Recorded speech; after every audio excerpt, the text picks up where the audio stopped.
Hi guys, great day. Welcome to Pearl TV. At sa video na to guys ay andito kami sa East Avenue Medical Center.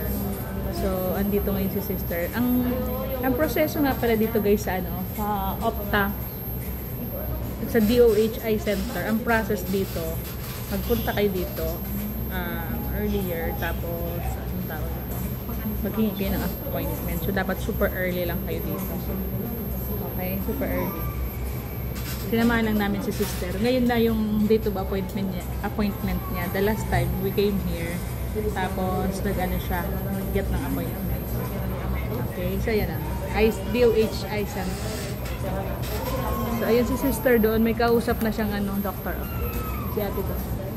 Ayun siya oh. Nasa loob na.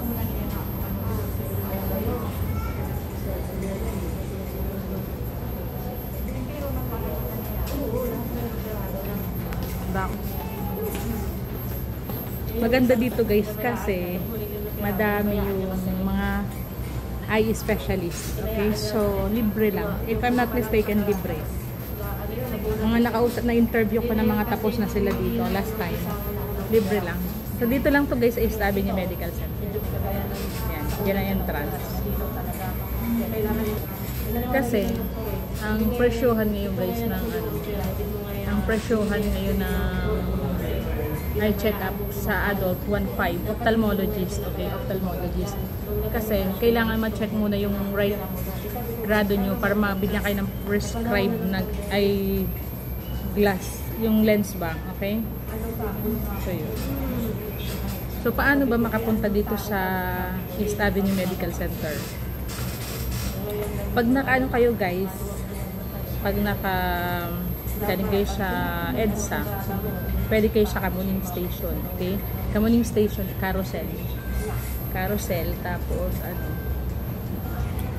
sakay kayo ng jeep, 13 pesos lang, pang kanto ng Kamuning Carousel, East Avenue na yun. Okay? Baba kayo ng Kamuning, huwag kayo dun sa bandang GMA ha.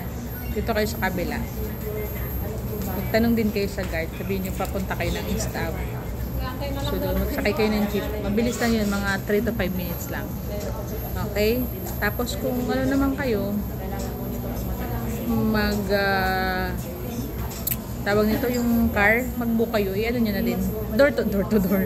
Point to point na yun. Pag nakabook kayo like Grab, InDrive, mga ganon. Kami ang sinakyan lang namin InDrive. Mura daw guys.